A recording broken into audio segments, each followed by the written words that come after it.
May hapon, mga igsuon, diri sa ebanghelyo karong adlaw, ang atong Ginoo miingon sa dili madugay ilan akong dakpon ug patyon.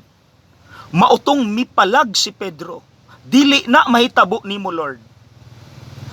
Mga igsuon, dili talayo sa batasan nga gipakita ni Pedro. Kay sama niya kita pod kun mahimo shortcut diretso sa pagkabanhaw, dili na moagi og krus. Nganong nakaingon ko ana, kay kining tulo ako gyud ning nadunggan. Number 1, Padre, iampo ko nga wala na unta ko'y problema. Number 2, Padre, iampo ko nga makapasar unta ko sa exam. Number 3, Padre, iampo ko nga wala unta ko'y sakit. Mga igsuon, sa akong pagpamalandong, sultihan ta mo, please ayaw na isulti. Nganuman, ma-stress rata. Dili pagyud mao ang sulod sa atong prayer. Well, mahimo man sa Dios ang tanan. Pero naa magud siya plano para nato, para sa atong kaayuhan, nga dili nato masabtan sa atong utok nga limitado. Nganong makaingon ko nga maka-stress? Because number 1, kanang problema dili na mawala samtang buhi pata. Number 2, bisan pag unsaon natog tuon, naagyud ang posibilidad nga dili ta makapasar.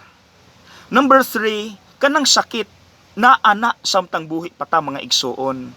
So maka-stress kung ato nang i-insist, anyet mo abot ra gihapon.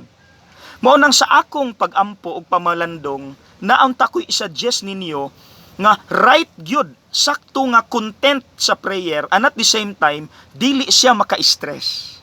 Di ara, number 1, Lord, kabalo ko daghan pang problema ang moabot sa akong kinabuhi.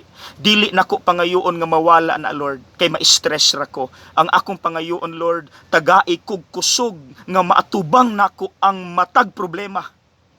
Number 2, Lord, nagtuon ko, pangandoy nako makapasar.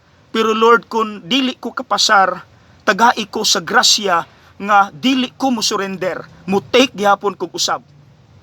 Number 3, Lord, ang sakit na agyod.